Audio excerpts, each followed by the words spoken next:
이 시간 우리에게 주시는 하나님의 말씀입니다. 신약성경 마태복음 5장 7절에서 12절까지 말씀입니다. 긍휼히 여기는 자는 복이 있나니 그들이 긍휼히 여김을 받을 것이며 마음이 청결한 자는 복이 있나니 그들이 하나님을 볼 것이며 화평케 하는 자는 복이 있나니 그들이 하나님의 아들이라 일컬음을 받을 것이며 의를 위하여 박해를 받은 자는 복이 있나니 천국이 그들의 것이니라. 나로 말미암아 너희를 욕하고 박해하고 거짓으로 너희를 거슬러 모든 악한 말을 할 때에는 너희에게 복이 있나니 기뻐하고 즐거워하라. 하늘에서 너희의 상이 큼이라. 너희 전에 있던 선지자들도 이같이 박해하였느니라. 아멘. 예수님의 산상순의 말씀을 중심으로 예수라는 제목으로 말씀을 전해드리고 있습니다. 오늘 그 네 번째 시간 우리 주님의 말씀에 함께 귀를 기울이는 은혜가 있기를 주님의 이름으로 축복합니다. 이 땅을 살아왔고 또 살아가고 있고 앞으로도 살아갈 미래의 사람들이 해를 쫓아가는 해바라기처럼 모두가 일렬을 서서 따라가는 것처럼 그들이 추구하는 것이 있습니다. 그것은 바로 복이라는 것입니다. 지난주에도 말씀드렸다시피 유교의 경전이라 할 수 있는 이 서경에서 인간이 추구하는 5가지 복이 있다. 다시 한번 회상해 보시기를 바랍니다. 목숨에 수명 대로 오래 사는 것이 복이다. 그리고 부유하게 사는 것이 복이다. 건강하게 사는 것이 복이다. 덕을 행하며 살 줄 알면 복된 사람이다. 그리고 이 땅을 떠날 때에 편안하게 떠날 수 있다면 그것이 복이다. 이 성경에서 얘기하는 오복을 쫓아서 동서고금을 막론하고 많은 사람들이 바로 해를 쫓아 고개를 돌려 따라가는 해바라기처럼 살아왔습니다. 그런데 주님께서는 이 복의 개념에 대해서 세상의 모든 논리들을 부정하는 것이 아니라 그 이전에 내가 말하는 복의 개념을 이해하라고 말씀하시면서 팔복이라는 용어로 바로 산상순 첫 번째 말씀을 해주고 있습니다. 그래서 우리가 지난주에 그 팔복 가운데서 전반의 4가지의 복, 심령이 가난한 자는 복이 있나니 천국이 그들의 것이요 애통하는 자는 복이 있나니 그들이 위로를 받을 것이며 온유한 자는 복이 있나니 그들이 땅을 기업으로 받을 것이며 의에 줄이고 목마른 자는 복이 있나니 그들이 배부를 것이니라 라는 주님의 말씀을 상기해 보았습니다. 오늘은 주님께서 말씀하시는 5번째 복부터 여러분들에게 전해드리려고 합니다. 여러분 오늘 이 말씀을 받기 전에 저와 여러분들이 마음속에 정리해야 될 마음밭이 한 가지 있습니다. 복에 대한 지금까지 저와 여러분들이 추구해왔던 세속적인 개념을 따라서 살아왔다면 이제 우리는 그것을 내려놓아야 됩니다. 그리고 주님께서 진실한 복이 무엇인지 다시 재해석을 해주시는 그 복이 무엇인지 생각하면서 주님의 말씀을 따라 나설 때에 진정한 저와 여러분들은 복된 사람이라 할 수가 있는 것입니다. 오늘 7절에 보니까 긍휼히 여기는 자는 복이 있나니 그들이 긍휼히 여김을 받을 것이며 라고 말씀을 해주고 있습니다. 여러분 여기서 핵심이 되는 단어가 긍휼이라는 단어입니다. 헬라어로 엘레메몬이라고 하는 매우 중요한 의미의 단어입니다. 그럼 이 긍휼이라는 단어가 무엇일까? 긍휼은 여러 가지 의미를 함축하고 있습니다. 첫 번째가 동정한다. 두 번째가 용서한다. 세 번째가 불쌍히 여긴다. 여러분, 상대방의 처지를 깊이 이해를 하고 공감을 하고 아픔을 느끼는 것입니다. 근데 중요한 것은 이것은 긍휼히 여기는 감정에 불과합니다. 여러분, 주님께서 원하시는 것은 저와 여러분들이 복된 사람이 되기 위해서는 상대방의 처지를 보고 참 이해를 하고 그리고 함께 마음 아픈 일에서는 아파하고 기뻐할 일에서는 기뻐하고 함께 마음을 공유하는 것, 용서하고 불쌍히 여기는 이 마음과 감정선에서 끝내기를 원하지 않습니다. 여러분, 이 엘레에몬이라는 긍휼은 이러한 느낌 더하기 공감을 넘어서 감성을 넘어서 상대의 고통과 어려움을 해결하기 위한 실제적인 행동을 통해서 구체적으로 도움을 주는 것을 여러분 긍휼히 여기는 것이다 라고 말을 할 수가 있습니다. 사랑하는 성도 여러분, 지난 금요일 이후에 이종은 너무도 아픈 마음과 그리고 후회스러운 마음을 금할 수가 없는 경험을 하는 사건이 있습니다. 매주일 이 성민이를 통학을 시켜야 됩니다. 왜냐하면 첫 차를 타면 학교에서 1시간 기다려야 되고 두 번째 차를 타면 한 10분에서 15분 지각을 해요. 그래서 어쩔 수 없이 저와 아내가 아침에 통학을 시켜줍니다. 학교가 용호고등학교예요. 여러분 용지호수 아시죠? 그래서 용호고등학교 한 30분 걸려서 그걸 내려다 주고 우리 운동하자. 그래서 용호고등학교에서 2분 거리에 용지호수가 있어요. 그래서 주차장에 차를 세워놓고 한 바퀴가 1.2km예요.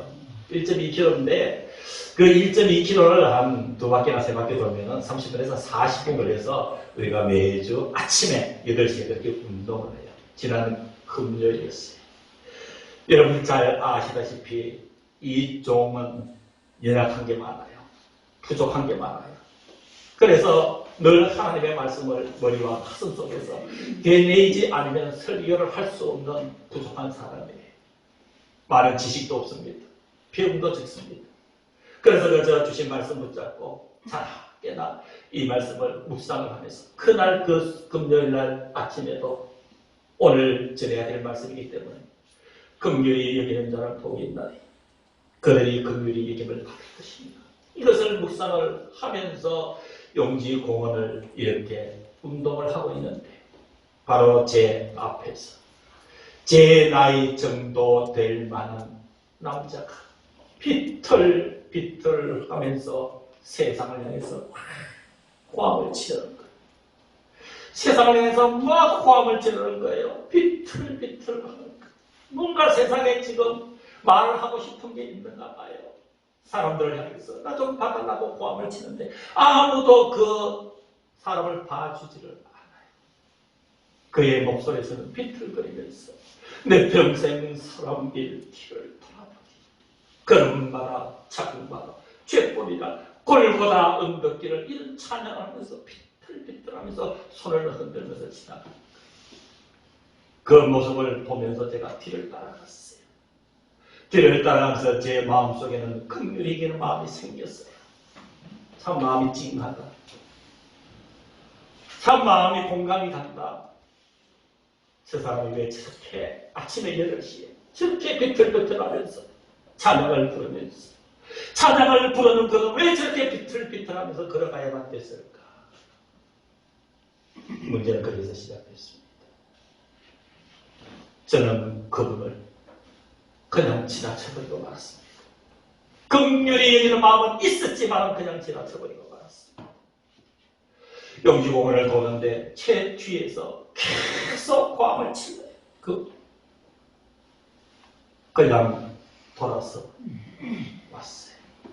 왜 이것이 후회가 되냐면 왜 오늘 주신 말씀 7절의 예수님 말씀에 제가 찔려버린다면 주님은 긍휼히 여기는 마음 감성으로 끝나는 것이 아니라 긍휼히 여기는 공감을 넘어서 어려움을 해결하기 위해서 실제적으로 행동하고 구체적으로 도움을 주라고 말씀해 주셨는데 그것을 묵상하던 제가 그분을 끌어안았어야 했습니다.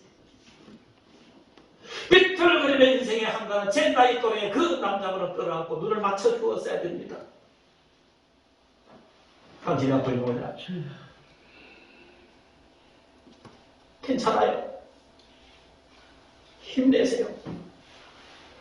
그리고 그를 껴안고 눈을 맞추고 그 구석진 자리에 가서 기도해 주었어야 됐습니다. 그것을 못한 것이 한 주간에 제 마음이 그렇게 아팠습니다. 그러나 여러분, 오늘 이 강단에서 사랑하는 여러분들에게 제안합니다. 제가 긍휼의 마음을 가졌지만 100% 행동하지 못했던 그 아픔을 사랑하는 성도 여러분들 겪어서는 안 됩니다. 긍휼히 여기는 마음이 있습니다.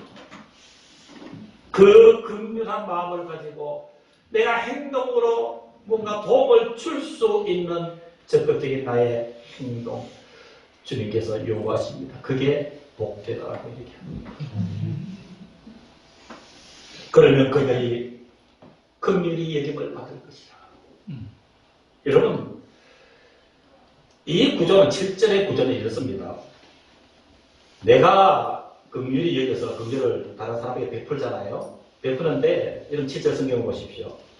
긍휼히 여기는 자는 복이 있는데 그들이 긍휼히 여김을 받을 것이요 그랬습니다. 느낌이 어떻습니까? 긍휼을 베풀면 나도 긍휼히 여김을 받을 수 있다 그랬죠. 근데 이거 잘 해석하셔야 돼요. 내가 베푸는 긍휼 맞습니다. 근데 그 내가 베푸는 긍휼의 보상은 사람에게서 받는 것이 아니다라는 얘기예요. 누구에게? 하나님이 주시는 긍휼인 것이에요. 여러분 야고보서 2장 13절에 보시면은 잘 들어보시기를 바랍니다. 야고보서 2장 13절에 보면 긍휼을 행하지 아니하는 자에게는 그랬어요. 긍휼을 행하지 아니하는 자에게는. 그러니까 긍휼은 마음과 감성이 아니라 행하는 행동까지 요구한다는 하나님의 말씀을 재차 설명하는 것이 야고보서 2장 13절이에요. 그래서 긍휼을 행하지 아니하는 자에게는 긍휼 없는 심판이 있으리라. 긍휼 없는 심판이 있으리라. 긍휼은 심판을 이기고 자랑하느니라. 하나님의 날카로운 심판을 이길 수 있고 극복할 수 있는 것이 나의 긍휼을 베푸는 심정이다. 사랑하는 성도 여러분, 지금 저와 여러분들의 마음과 저와 여러분들이 살아가는 삶의 모습을 한번 냉정하게 생각해보는 시간이 되시기를 주의 이름으로 축원합니다. 나는 약한 자, 연약한 자, 금요일날 이문규 목사와 같은 큰 마음과 모습이 아니라 실제로 행동에 옮길 줄 아는 긍휼함이 내게 있다면 여러분은 복받은 사람입니다. 하나님께서 긍휼히 여겨주실 것입니다. 8절에 여섯 번째 복은 마음이 청결한 자는 복이 있다. 마음이 청결한 자는 복이 있다. 그들이 하나님을 볼 것이라 그랬습니다. 여러분, 마음이 청결하다는 얘기는 어떤 의미일까요? 여러분, 마음을 보셨습니까? 여러분, 상대방 마음을 보셨습니까? 깨끗한지 오염된지 알 수가 있습니다. 더군다나 마음이 청결하다는 복이 있나니 그들이 하나님을 볼 것이라 했습니다. 어떻게 하나님을 봅니까? 구약에는 하나님을 보는 자는 죽었는데 주님은 왜 이 말씀을 하고 계실까요? 마음이 청결하다는 얘기의 핵심은 두 마음을 가지지 말라는 것이에요. 두 마음. 여러분, 성경에서 두 마음을 가진 자를 마음이 어둡고 탁한 자라고 얘기를 합니다. 두 마음은 하나님과 세상을 막 그냥 왔다 갔다 하면서 정신이 없는 거예요. 정신이 없는 거예요. 세상에 있으면 막 세상 사람에서 또 하나님 앞에 나와 또 하나님. 세상에는 사는 것입니다. 세상 살아갈 대상이 아니라고 성경에서 얘기합니다. 세상은 우리가 살아가는 삶의 현장입니다. 그게 우리의 땀이 있어야 삽니다. 우리의 노력이 있어야 합니다. 우리가 여러분 채소 하나를 가꾸어도 그거는 세상에 있는 것이에요. 그 세상에 채소 하나를 걷기 위해서 얼마나 땀을 흘리고 노력하고. 여러분, 농민들 이야기를 들어보면 이렇게 뿌려놓고 자라는 거 보면 사랑스럽대요. 추수때 때가 되면 얼마나 사랑스러운지 그동안에 애써갖고 고생했던 거 잊을 수가 있대요. 여러분, 세상은 사랑할 대상이 아니라 성경은 바로 우리 삶의 현장이다. 성실하게, 땀 흘리고, 정성을 다해서 사는 것. 그리고 사랑해야 될 대상은 하나님이라는 것입니다. 하나님을 사랑하고 하나님 그 사랑을 받은 자들이 이 세상에서 힘을 내서 사는 것이 세상의 삶의 현장이라는 거예요. 이게 안 되면 마음이 탁해집니다.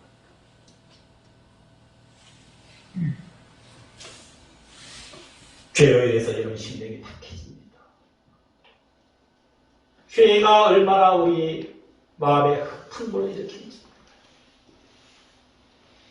여러분, 우리가 예수 믿고 교회를 다니면 항상 마음에 염두에 두고 소망하는 것이 하나님을 보고 싶어요. 나는 주님 마음에는 하나님이 두 팔 걸려 계신 것 보고 싶고, 괴롭고 힘들 때 그 얻은 삶의 실정이라고 손을 내밀면 주님이 나를 잡아줄 것 같고, 이런 마음 다 갖고 살지 않습니까? 그런데 여러분, 이 죄라는 것은요, 그 모든 것을 단절시켜버려요. 사랑하는 성도 여러분, 저와 여러분의 삶의 현장에 가장 여러분 난해하고 가장 냉철하고 가장 냉정한 전쟁은 어떤 전쟁일까요? 무엇인가 섭취하고 무엇인가 얻기 위해서 땀을 흘리는 우리의 발버둥이 전쟁일까요? 죄의 약함을 발견하고 그 죄에 붙잡히지 않기 위해서 발버둥 치는 전쟁과 같은 이 상태가 우리가 인식해야 될 우리의 모습인 것입니다. 주님을 만나고 싶습니다. 최선입니다, 그것은. 그래서 여러분, 죄가 내 자리에 심령에 또아리 틀면은 여러분 다 흐려집니다. 영적 판단력도 다 미숙해져요. 그런 뜻에서 가는 아무것도 아니에요. 허성이에요.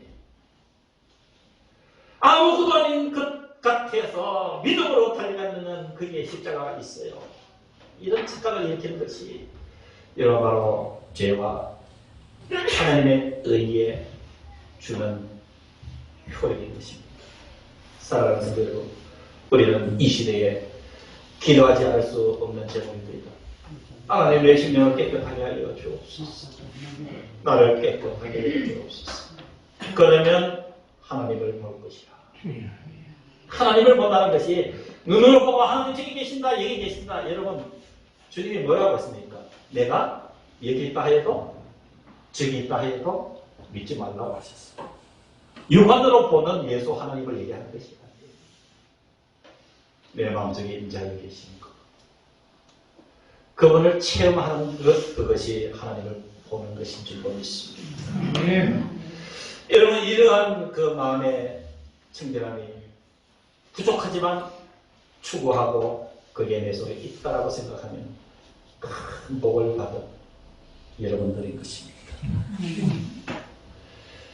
일곱 번째가 9절입니다. 주님이 말씀하시는 화평하게 하는 자는 복이 있나니 그들이 하나님의 아들이라 일컬음을 받을 것입니다.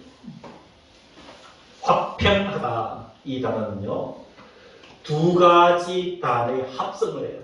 화평하다, 이 말은 첫 번째가 평화라는 단어예요.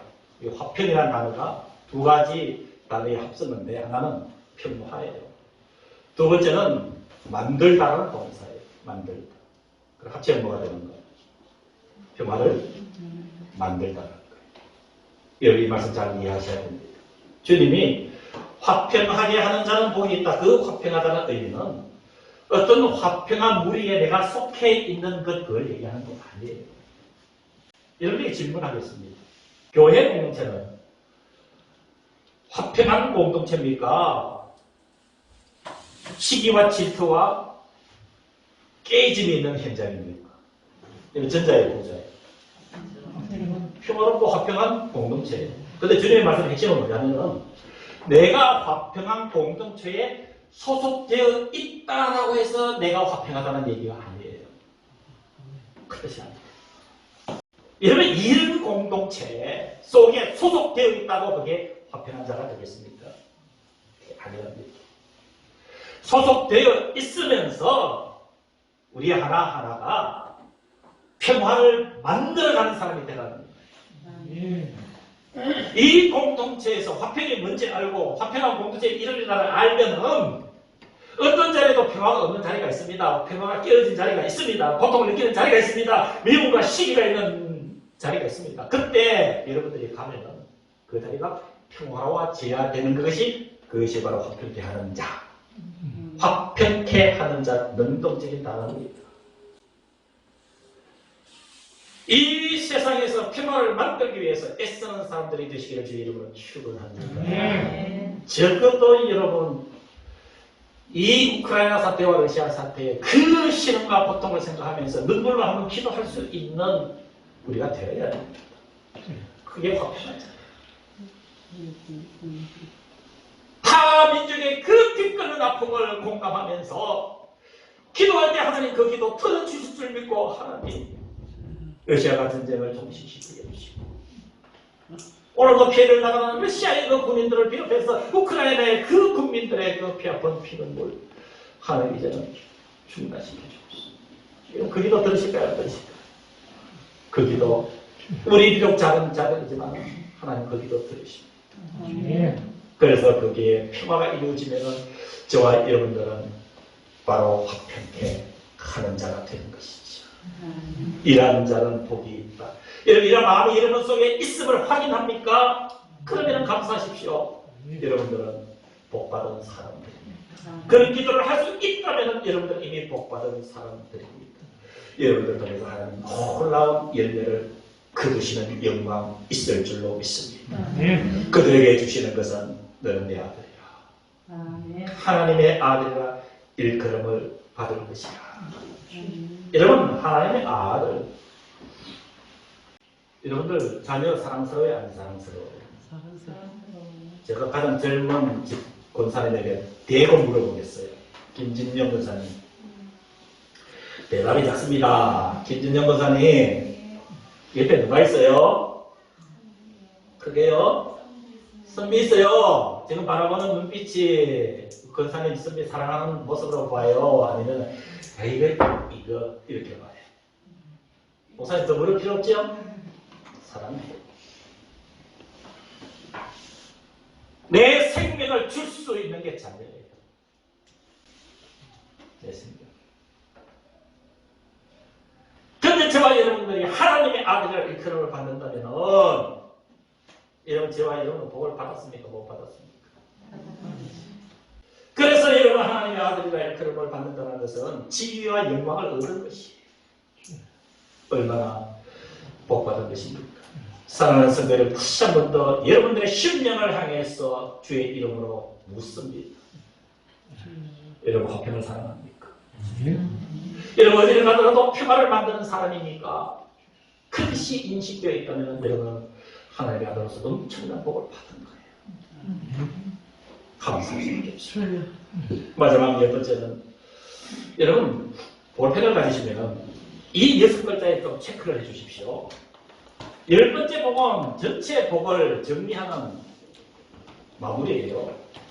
10번째 복의 가장 핵심은 의도 아니요, 박해도 아니요, 천국도 아니요, 다 아니고 11절에 나로 말미암아입니다. 나로 말미암아. 이 6글자예요.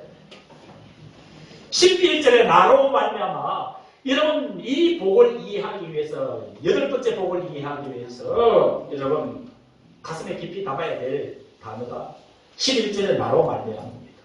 자 보겠습니다.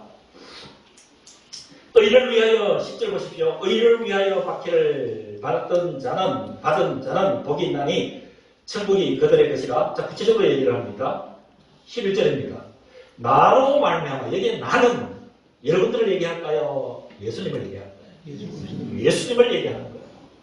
이 나로 말미암아는 예수님 때문에, 예수님 그분 때문에 나를 위해서 십자가에 죽어주시고 나를 죄 가운데서 살려주셔서 나의 심령을 가난하게 만들어주시고 통하는 복을 주시고 온유한 복을 주시고 의에 줄이고 목마른 복을 주시고 긍휼히 여기는 받을 복을 주시고 마음이 충실하게 해주는 복을 주시고 화평하게 하는 복을 주신 그분 예수 그리스도 그분 때문에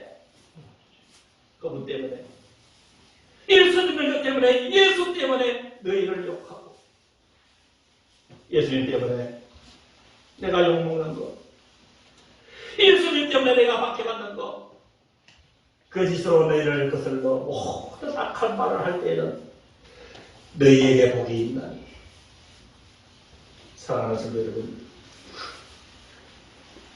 잘 이 구조를 보시기 바랍니다. 제가 예수를 믿어요. 예수를 믿게 하신 분은 누구예요? 성령님께서 믿게 하셨어요. 예수를 믿어서 구원을 받았습니다. 그런데 여러분, 마귀란 놈은 자기를 따르는 일반 사람들 박해할까요? 마귀는 마귀를 따르는 세상 사람들을 박해를 하겠습니다. 안 해요. 그런 자연인이 예수를 믿었습니다. 하나님이 이걸 딱 쳐버렸어요. 너는 내 아들이다. 내가 예수님을 믿고 하나님 아버지를 불러요. 그러면 마귀가 배가 아파서 견딜 수가 없습니다. 견딜 수가 없어서 나의 삶에 다가오는 행태가 박해예요. 여러분, 예수를 믿게 되면 분명하게 박해를 받게 되어 있습니다. 가족에게도 박해를 받습니다. 이웃에게도 박해를 받을 수 있습니다. 예수 믿는 나라는 다른 나라에게 박해를 받습니다. 역사가 증명을 해줍니다. 그런데 여러분, 저와 여러분들이 교회를 다니면서 박해를 당하고 욕을 먹으면 그 누가 지금 욕 먹고 있는 거예요? 내가 욕 먹고 있는 거예요? 예수님이 욕 먹고 있는 거예요? 그러니까 그런데도 불구하고 끝까지 예수님 벗어나면 안 되는 거죠. 박해를 당한다, 어림을 당한다, 비켜서는 안 되는 거예요. 비켰으면 예수님이 당하시는 그 박해가 십자가에 죽기까지 하시는데 안 되잖아요.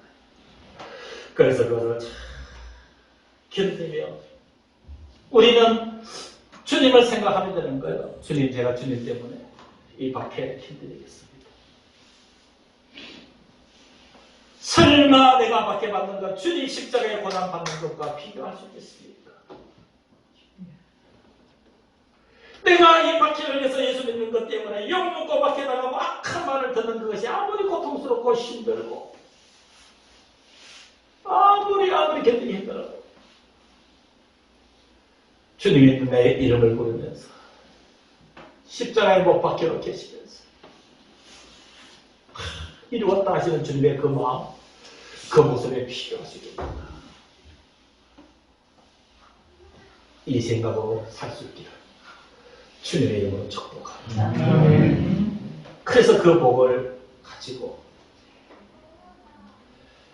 기뻐하고 즐거워하라. 주님 때문에 박해받는 것 기뻐하고 즐거워하라. 결론은 하늘에서 너희의 삶이 큽니다. 아멘. 하늘에서 너희의 삶이 큽니다.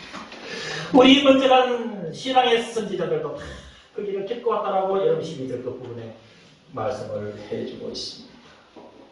오늘 말씀의 결론을 내리려고 합니다. 복에 대한 개념은 우리 인생의 목표와 과정이 될 수가 있습니다. 내가 추구하는 복이 어떤 것이냐라는 그 결정에 따라서 내 인생이 달라질 수가 있고 내 삶의 방향이 달라질 수가 있습니다. 그런데 오늘 주님은 평범한 인간이 생각하는 그리고 모두가 공감하는 복이지만 그 복의 개념을 다시 재해석을 해주고 있습니다. 주님이 원하시는 것은 눈에 보이는 세속적인 복 필요합니다. 그러나 그것보다 우선되어야 될 것이 우리의 영적인 복입니다. 그 복과 세속적으로 우리가 이루어가야 될 그 복이 하나님밖에 잘 융합이 되어서 주님께서 말씀하시는 영적인 복이 세속적인 복을 견인해 이끌어갈 때에 여러분 그것은 아름다운 복이 되는 줄로 믿습니다. 그 복은 바로 여러분들의 것입니다. 기도하겠습니다.